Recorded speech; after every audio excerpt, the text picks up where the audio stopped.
Hello students. तो last class में हमने कार्बोक्सिलिक एसिड देखा था। हमने देखा कार्बोक्सिलिक एसिड के नाम से हम कैसे एल्डिहाइड के नाम लिखते हैं, उन्हीं का जो सोर्स नेम है उसी सोर्स नेम को हम आगे एल्डिहाइड में यूज़ करते हैं। अभी आगे हमें एसिड डेरिवेटिव देखने हैं और एसिड डेरिवेटिव में हम सबसे पहले एसिड हैलाइड पढ़ेंगे। एसिड हैलाइड का फॉर्मेशन कैसे होता है वो हम देखेंगे। तो देखिए एसिड हैलाइड का फॉर्मेशन कैसे होता है। एसिड डेरिवेटिव, ये जो हम पढ़ रहे हैं ये डिराइव्ड नेम है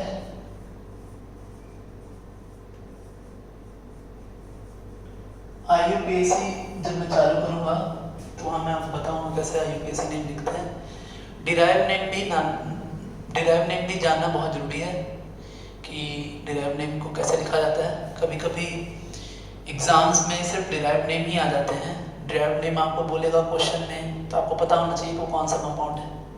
तो पहले हम पढ़ेंगे एसिड हैलाइड। ये इनका फॉर्मेशन कैसे होता है ये भी देखते हैं। देखिए कैसे फॉर्मेशन होता है इनका। ये है आपका फंक्शनल ग्रुप एसिड का। अब इसमें से हमें क्या करना है, ये है कार्बोक्सिलिक एसिड, कार्बोक्सिलिक एसिड, और इसमें से OH हटाना है और ऐड कर देना है X।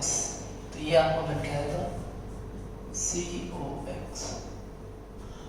अब X क्या क्या हो सकता है वो देखते हैं।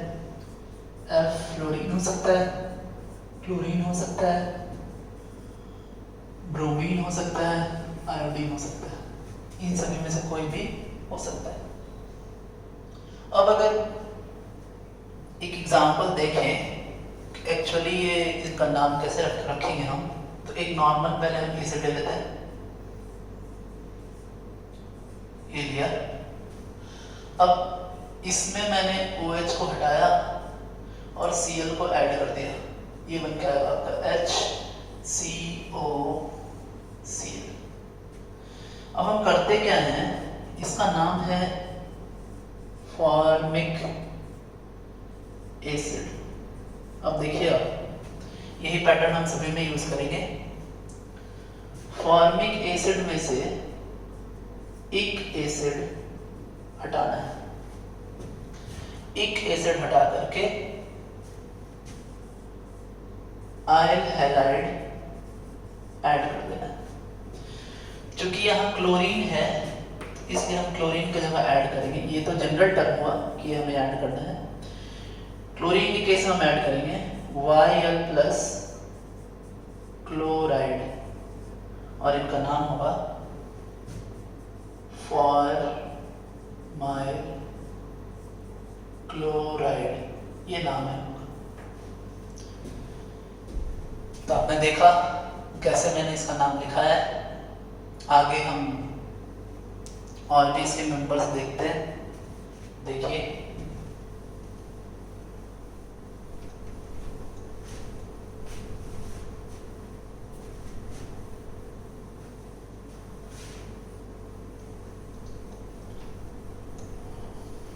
देखिए ये हैं आपके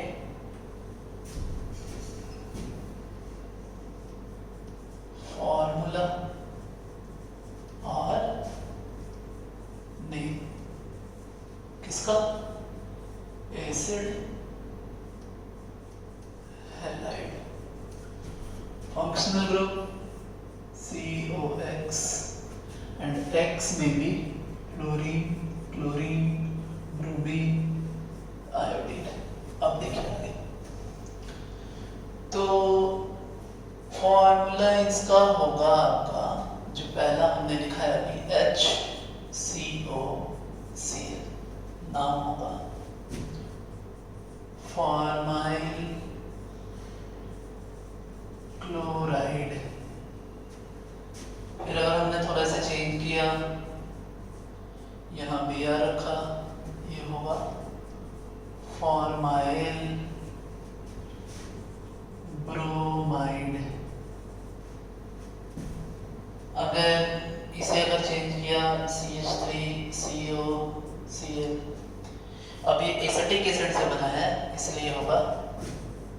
एसिटाइल क्लोराइड। आगे देखिए,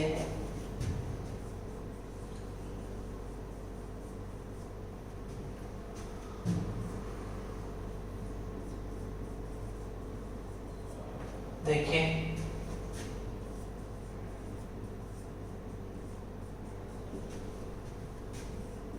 एसिटाइल आयोडाइड। अगर थोड़ा सा और चेंज करें इसे,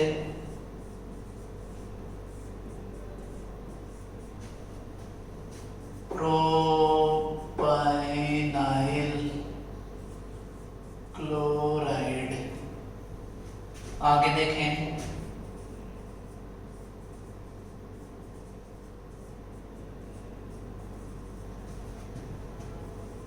ब्यूटाइराइल ब्रोमाइड। तो ये थे आपके कुछ नेम। इसके आपने पैटर्न देखा। ये जो नाम है ये डिराइव नेम है। हमने क्या किया है कि जो कार्बोक्सिलिक एसिड है उस कार्बोक्सिलिक एसिड के सोर्स नेम से हमने इसको डिराइव किया है। आगे जो नेक्स्ट एसिड डेरिवेटिव है वो है आपका, देखिए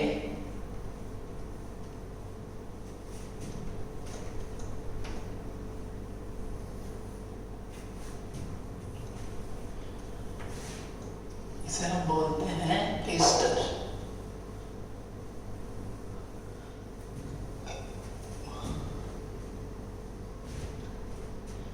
एस्टर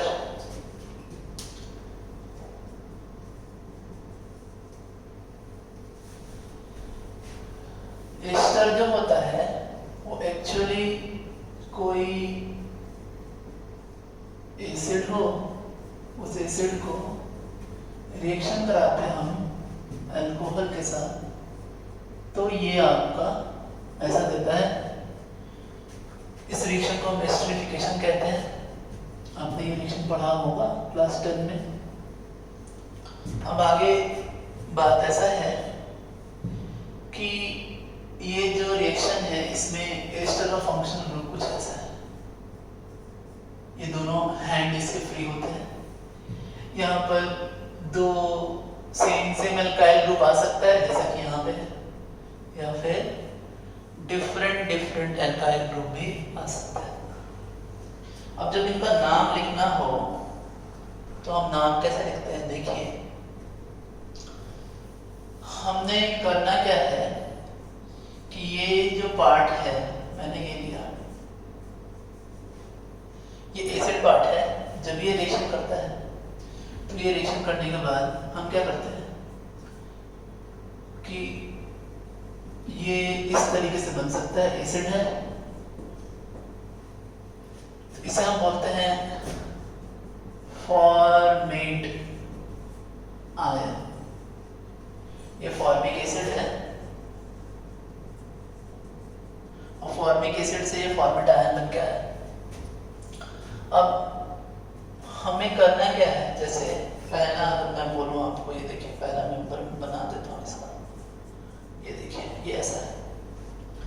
अब हम चूंकि यहाँ कोई चार्ज नहीं है तो इस वाले पार्ट को हम क्या करते हैं, फॉर्मेट लिखते हैं और इसको एल्काइल ग्रुप जैसे लिखेंगे। इसका जो नाम होता है वो होता है मिथाइल। तो करना क्या है कि पहले तो हमें जो मिथाइल है जो पार्ट है उसे लिखेंगे, पहले से लिखेंगे और फिर बाद में लिखेंगे मिथाइल फॉर्मेट। इस तरह एक बहुत ही इस तरह और भी नाम होते हैं, आपको समझ में आया। पहले ये नाम लिखेंगे हम, इसको हम ट्रीट करते हैं अलग मेंबर की तरह ट्रीट करते हैं, अलग ब्रांच की तरह ट्रीट करते हैं। इसको पहले लिखते हैं और बाद में फॉर्मेट लिखते हैं। देखिए आगे भी देखें हम क्या क्या है यहाँ पर।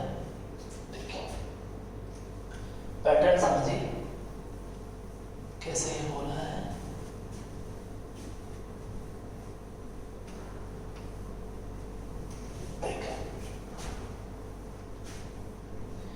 ये है आपका पहला नेम। पहले फॉर्मूला लिखते हैं, बाद में नेम लिखेंगे। सो फॉर्मूला एंड नेम, ये रहा आपका। अब देखिए आप, ये मैंने पहले नंबर लिखा था HCOOCH3,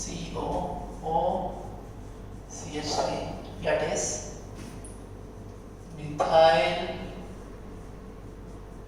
फॉर्मेट। अब इसे थोड़ा चेंज करें,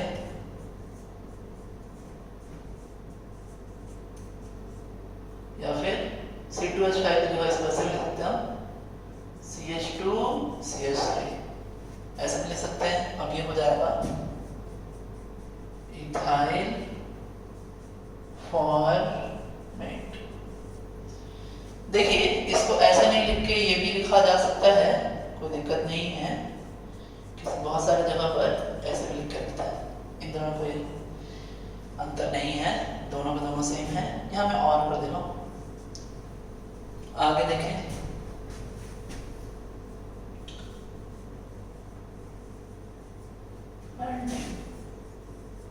ये देखिए, तो ये है आपके, इसको थोड़ा चेंज किया, COOCH3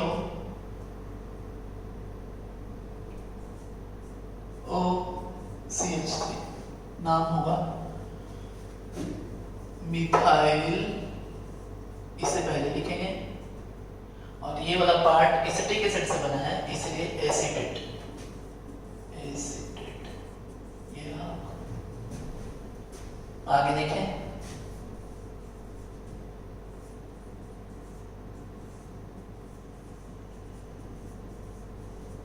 इसका नाम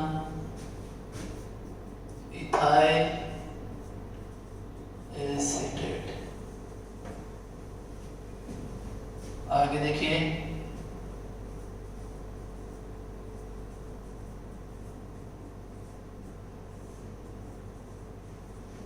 ये प्रोपानिक एसिड है, यहां तक प्रोपानिक एसिड है। ये मिथाइल है, लिखेंगे मिथाइल प्रोपाइनेट। तो ये इस तरह से एक तरीके से हम नाम लिखते हैं। और भी नाम देखते हैं, देखें, देखिए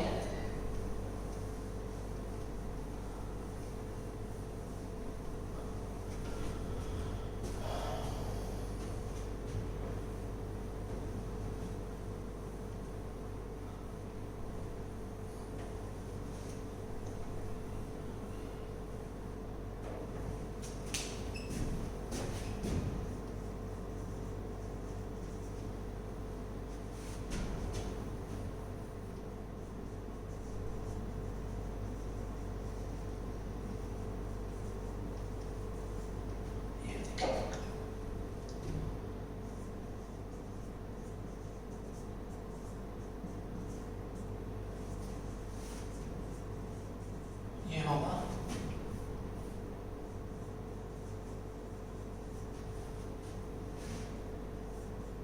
इथाइल और प्रोपाइनेट। और भी देखें,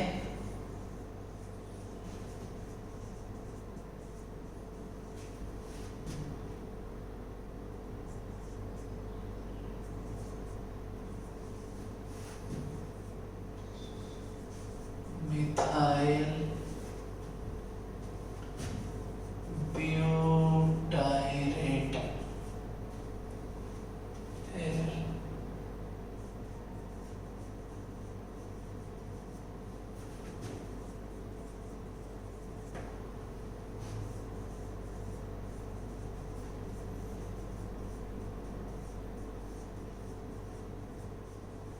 इसका नाम हो यहाँ लिख देता है, इथाइल ब्यूटाइरेट। तो ये कुछ नाम थे आपके, हमने देखा कैसे ये नाम होते हैं, किस तरीके से लिखे जाते हैं। अब नेक्स्ट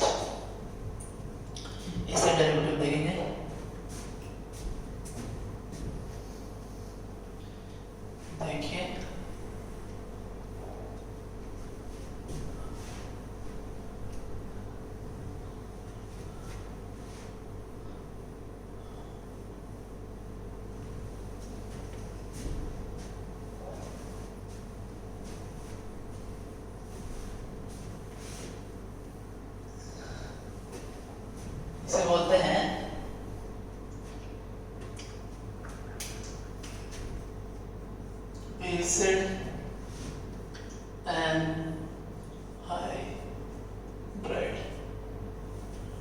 फॉर्मेशन देखते हैं, पहले तो फंक्शनल ग्रुप देखते हैं कैसा होता है इसका फंक्शनल ग्रुप। ये इसका फंक्शनल ग्रुप होता है। यहाँ पर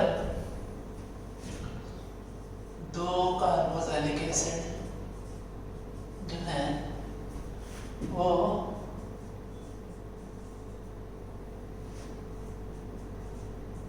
इस तरीके से आपका रिएक्शन करते हैं और बनाते हैं। देखिए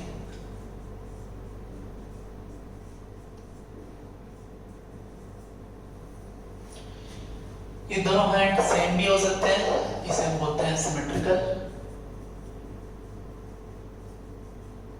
एनहाइड्राइड, और ये दोनों हैंड डिफरेंट भी हो सकते हैं जिसे हम बोलते हैं अनसिमेट्रिकल एनहाइड्राइड।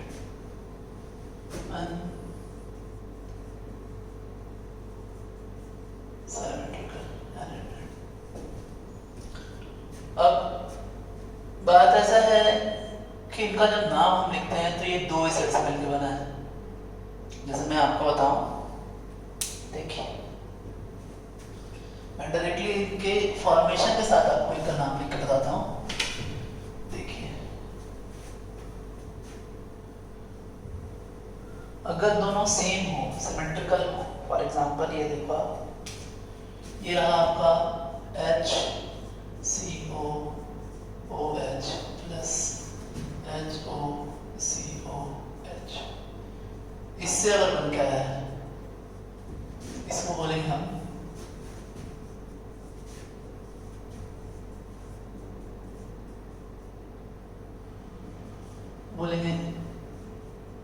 Formic anhydride.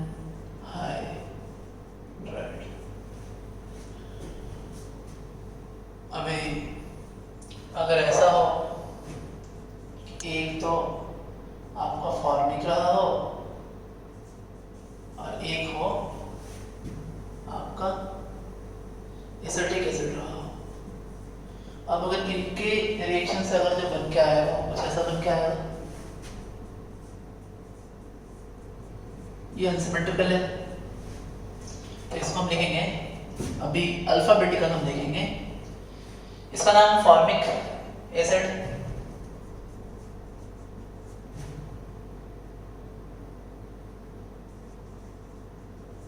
इसका नाम एसिटिक एसिड,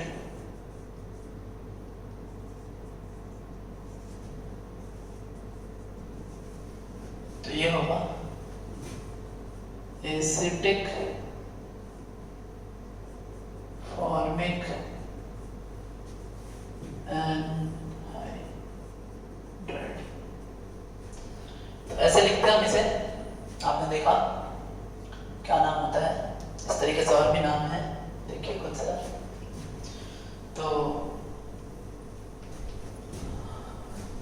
देखते हैं, ये देखें, हाँ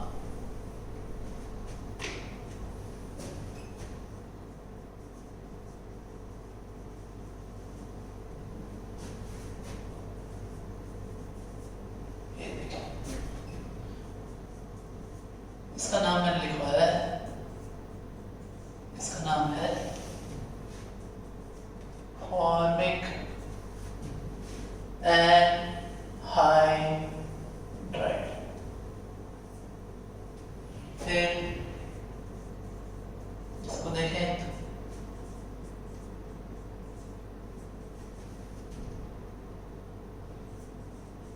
इसे बोलेंगे एसिटिक एनहाइड्राइड। फिर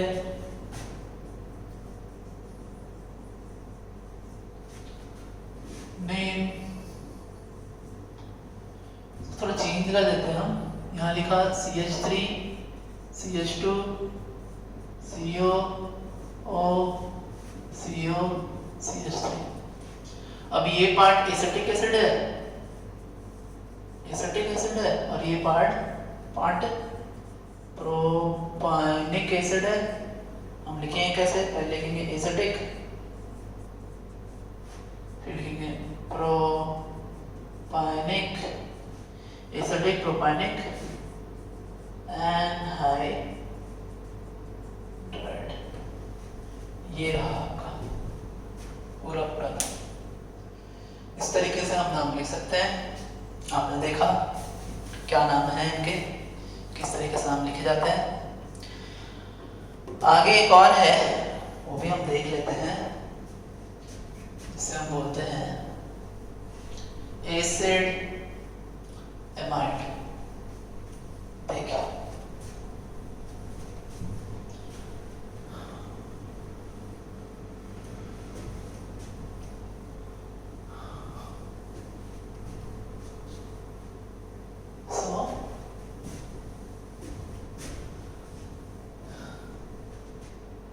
एसिड एमाइड। एसिड एमाइड होता क्या है? ये COOH में OH को हटा करके NH2 आ जाता है और ये आपको बनता है कुछ ऐसा NH2। इसी को बोलते हैं एसिड एमाइड। अब अगर देखें हम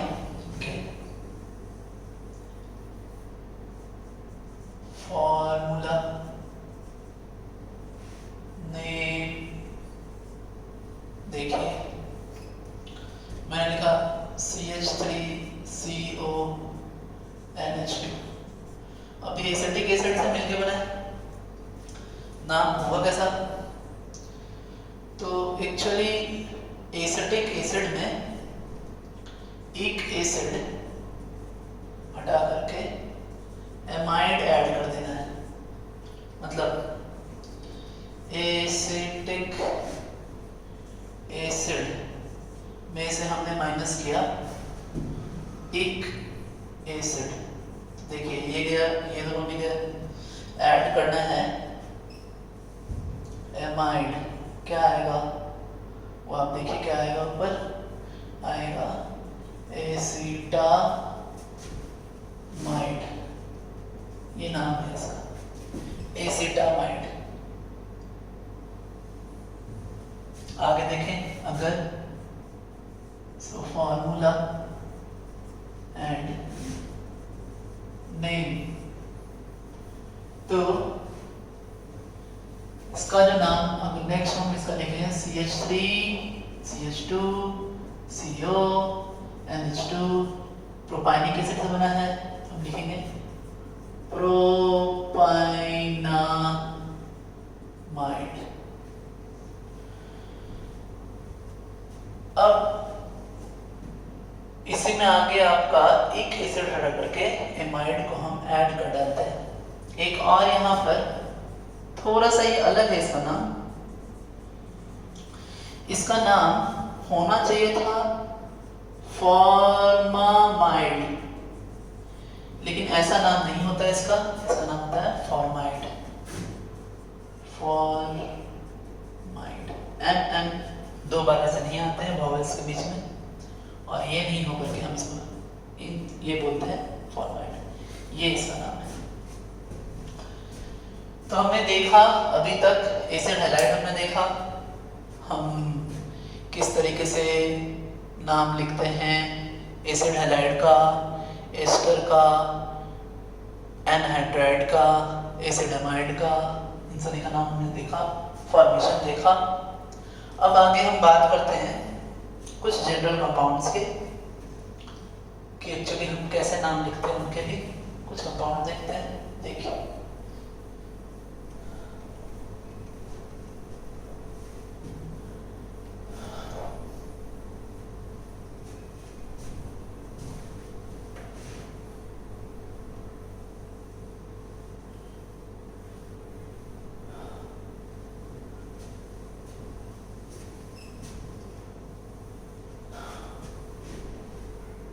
देखिए जैसे मैंने लिखा एक CH3 CH2 CH2 CH3, इसे हम बोलते हैं ब्यूटेन।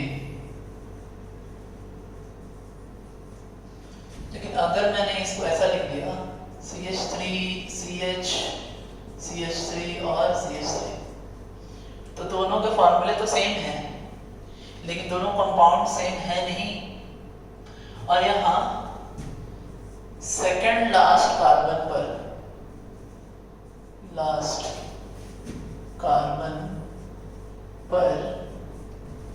एक CH3 ग्रुप है, और ऐसा अगर सेकंड लास्ट कार्बन पर एक CH3 ग्रुप हो उसे हम बोलते हैं आइसो नाम देते हैं, और चूंकि 4 कार्बन है इसलिए ब्यूटेन होगा तो हम बोलते हैं आइसोब्यूटेन।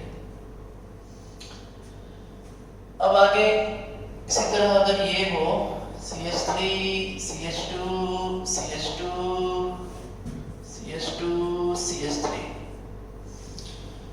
तो इसे हम बोलते हैं, इसलिए इसे बोलते हैं पेंटेन। अब अगर सेकंड लास्ट कार्बन पर हमने एक CH3 ग्रुप को लगा दिया, अगर जैसा CH3 CH CH3 CH2 CH3, इसे बोलेंगे आइसोपेंटेन।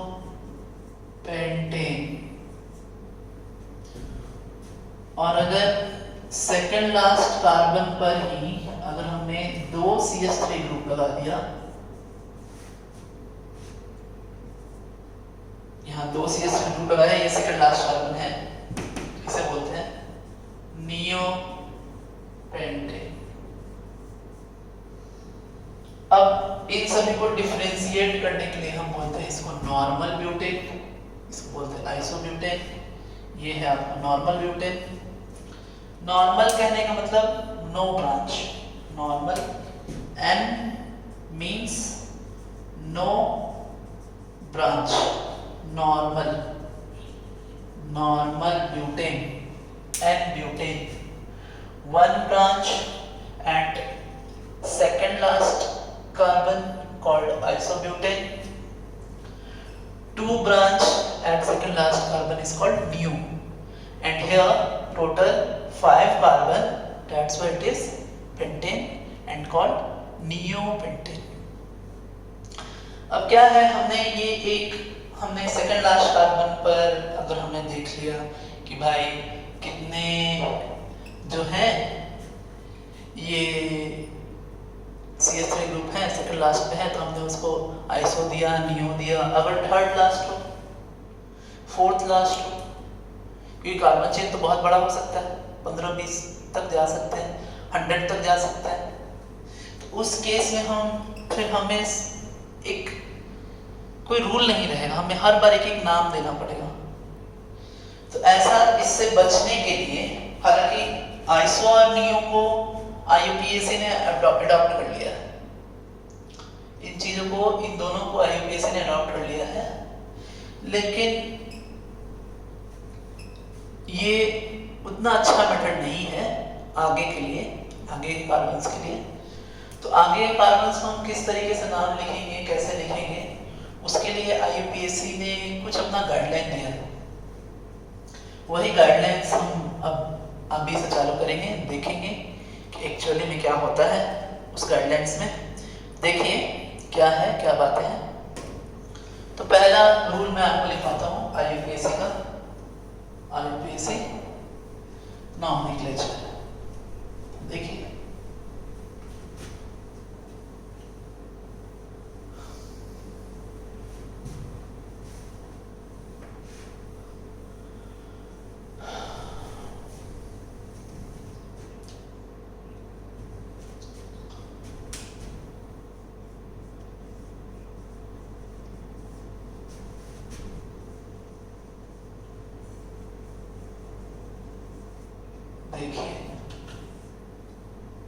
फर्स्ट रूल क्या कहता है, ये पहला रूल है,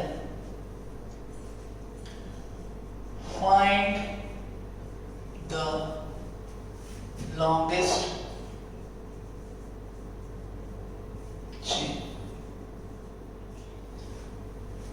लॉन्गेस्ट चेन फाइंड आउट करिए। फॉर एग्जांपल ऐसा कुछ दिया है आपको, देखिए CH3 CH2 CH CH3 CH2 CH3। अब देखिए यहाँ पे हमें लॉन्गेस्ट चेन फाइंड आउट करना है। हमारे पास क्या है, यहाँ से जब हम शुरू करना चालू करें तो हम यहाँ से ऐसे यहाँ तक जा सकते हैं, ऐसा ये पहला रास्ता, यहाँ जाए, फिर यहाँ से यहाँ हम एक सीधे चले जाए, फिर एक यहाँ से ऐसे और ऐसे चले जाए। और कोई रास्ता नहीं है हमारे पास, ये 3 रास्ते हैं। पहला यहाँ से चालू किया, यहाँ इधर चले गए, एक सीधा चला गया और फिर इधर से इधर आ गया। अब इन तीनों रास्तों में हमें नंबर ऑफ कार्बन कंपेयर करना है। तो मान लीजिए पाथ 1 है, पाथ 2 है, पाथ 3 है। पाथ 1 में नंबर ऑफ कार्बन कितने हैं? 1 2 3 4 है। पाथ 2 में कितने गिनते हैं? 1 2 3 4 5 और पाथ 3 में 1 2 3 4 है। अब जो सबसे ज्यादा लॉन्गेस्ट होगा वही अपना लॉन्गेस्ट चेन कहलाएगा, और ये जो पाथ 2 था यही लॉन्गेस्ट चेन होगा। पाथ 1 और पाथ 3 कैंसिल हो जाएंगे, ये अपना लॉन्गेस्ट चेन हो जाएगा। आगे और भी देखते हैं। देखिए मान लीजिए कुछ ऐसा है, मैं बॉन्डिंग स्केल इस बार दे रहा हूँ, ये देखिए। अब देखिए इसमें हम कैसे देखेंगे, फिर वैसे ही बात है। नॉर्मली हमें जानना है, देखिए यहाँ से यहाँ जा सकते हैं, 3 रास्ते अभी भी हैं। एक ऐसा सीधा रास्ता, एक सीधा जाकर के नीचे वाला रास्ता, और एक ऐसे से ऐसे रास्ता। कहने का मतलब कि जितने भी पॉसिबल पैसेजेस हैं उन सभी पॉसिबल पैसेजेस से हो करके हमें गुजरना है।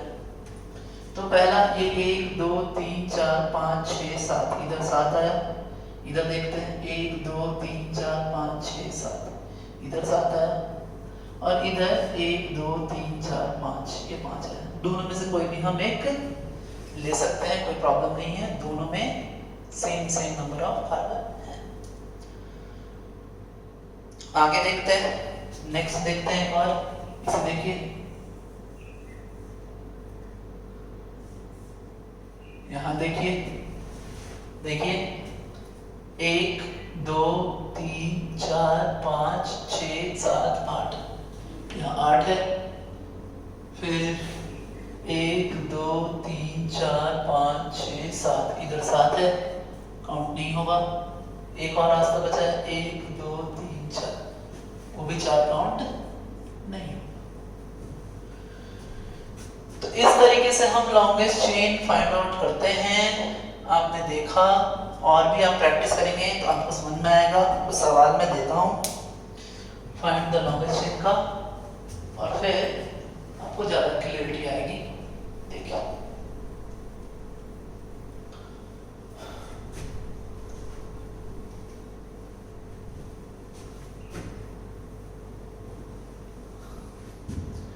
ये देखिए